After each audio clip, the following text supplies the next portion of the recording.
This segment of the Alice Stewart Show is brought to you by the Countertop Store, Central Arkansas's premier countertop authority. For custom fabrication and installation of granite, tile, laminate, copper, and more. The Countertop Store, 888-510-4773. And we're back on the Alice Stewart Show, 7:19 on a beautiful sunny Tuesday morning. Joined in studio with Steve Bronner, syndicated columnist, independent journalist. You can see his work at independentarkansas.com.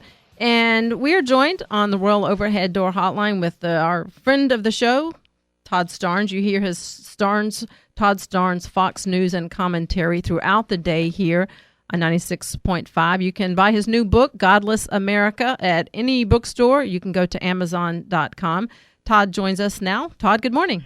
Alice, good morning from the Fox News corner of the world. I'm so glad you could join us. You've been so busy with your book tour and traveling around, and I love your latest post. Folks can go to foxnews.com and see your post. This is you. Hey y'all, what's wrong with a drawl? And you were born in Tennessee, and you live in New York City now, and you had a little issue when you found out that an Oak Ridge National Lab wanted to crack down on folks who have a Southern accent. How dare they? Alice, it's troubling what's happening to the homeland. And, I've lived here in New York City for just about a decade now. I still try to maintain some semblance of an accent.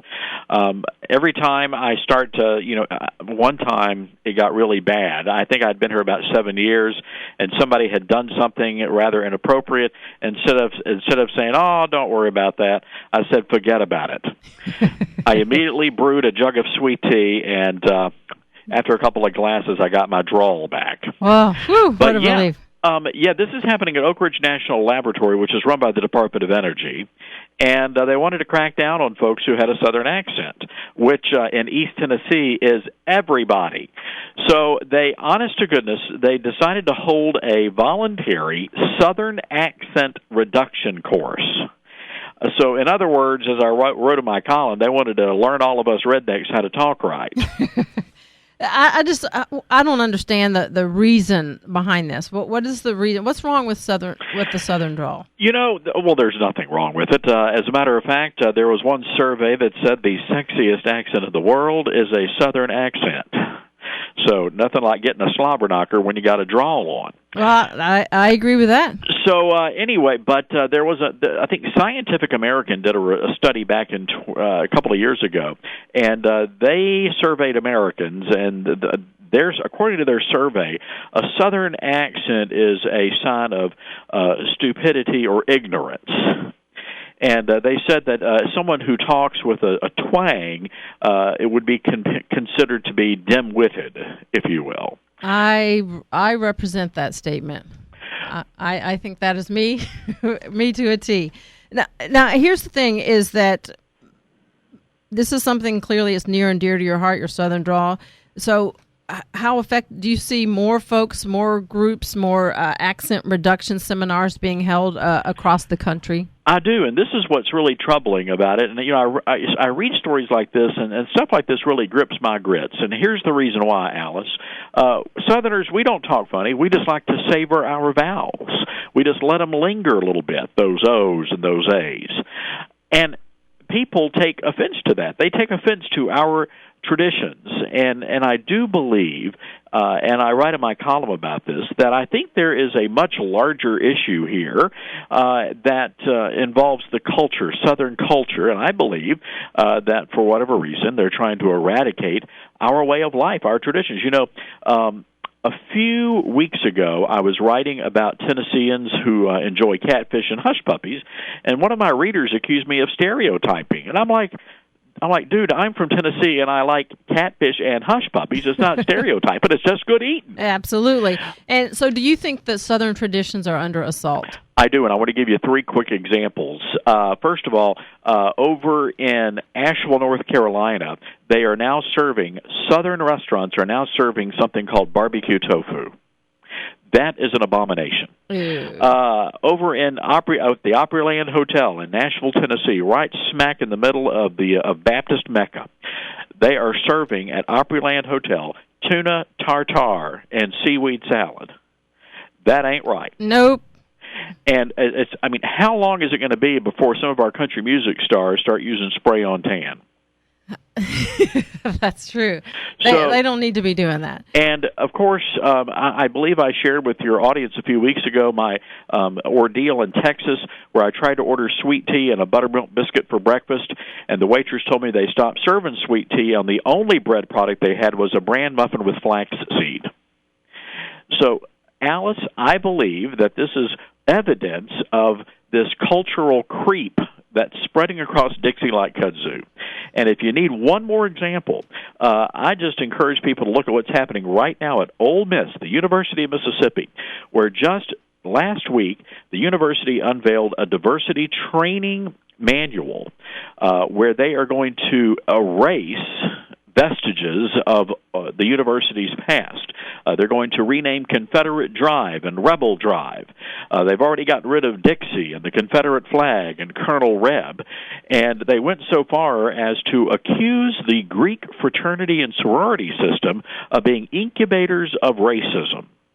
That's ridiculous. So, again, Alice, this is a cultural cleansing. And if folks don't wake up, you folks over there in places like West Memphis, Arkansas, are going to wake up to a yoga shop, a Prius dealership, and a farm-to-table restaurant serving eggs delivered by an Amish midwife. I don't see that. And one last question. I want to ask you this. Your book is out on Amazon. Folks can get it in the bookstores. God Bless America. Yesterday was the president's birthday. I want to know, see if you've gotten the confirmation. I'm sure you sent him a gift, and I want to know what he said about the birthday present. Alice, I don't know about you guys or your listeners, but I have been receiving multiple emails from the Obama administration urging me to sign the president's birthday card. And it got so bad that when they found out the day before his birthday that I hadn't signed the card, they sent me an email saying, "Hey, how come you haven't signed the president's card?" So I felt really bad. I really did. And I wanted to do something special for our commander-in-chief. So he's a hard man to buy for. Yes. Hard man to buy for. But yes. I figured, what is it that the president needs that he doesn't have? And I got to thinking, he doesn't have a copy of my book. No. God Bless America. So I signed a copy, signed my name, put John 3:16. Every Baptist listening understands the context of that verse, and sent him a copy of my book as a birthday present. I think that's awesome. I think he will cherish it. You think so? He will. I think he should get the audio version and listen to it when he's playing golf. Wouldn't that on Air Force One? They could.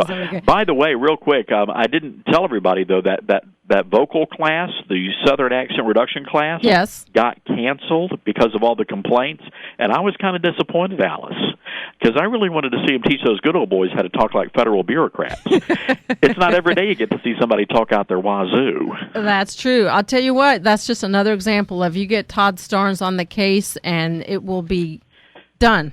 Finished. Covering the stories that matter to America. That's right. Todd Starnes, we appreciate you. Go to Amazon.com or your bookstore and buy God Bless America.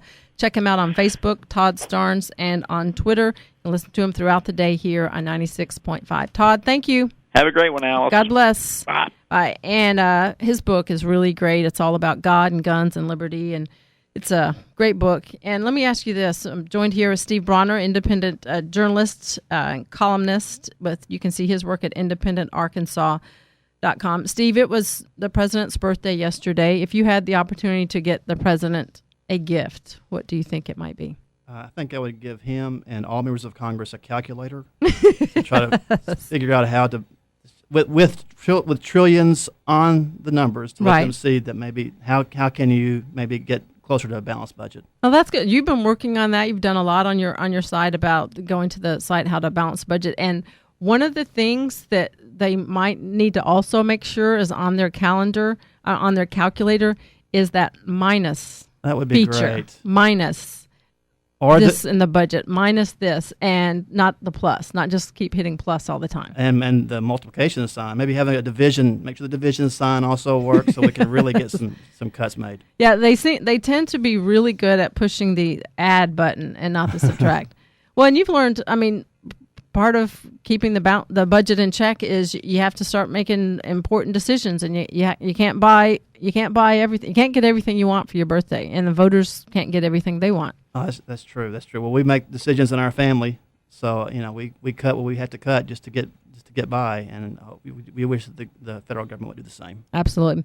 All right, well, we're going to take a break, and when we come back, we will look at some of the latest poll numbers that you see on Talk Business and Hendrix College. This has to do with the popularity of certain elected officials that you may remember, and some that you know.